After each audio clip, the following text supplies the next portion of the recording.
Hər vaxtınız xeyirli olsun. Bu test nümunəsində bizdən AB xətti üzrə relyef profilinə uyğun gələn variantı müəyyən etməyimizi istəyir.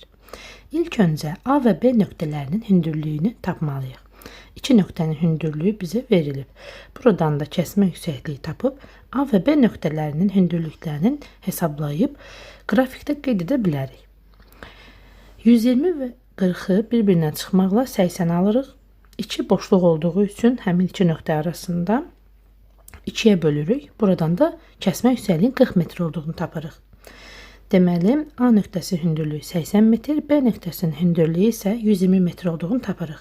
Relyef profilində A nöqtəsindən başlayaraq zirvəni aşmaqla 220-dən keçib yenidən B nöqtəsinə düşürük, yəni digər yamaca keçirik. Buradan da buna uyğun gələn qrafik D variantına uyğun gəlir. Daha çox bu tipdə sualların, məsələlərin izahları üçün kanalıma abunə olub, videoları bəyənib, şərh yazmağı unutmayın. İzlədiyiniz üçün təşəkkür edirəm.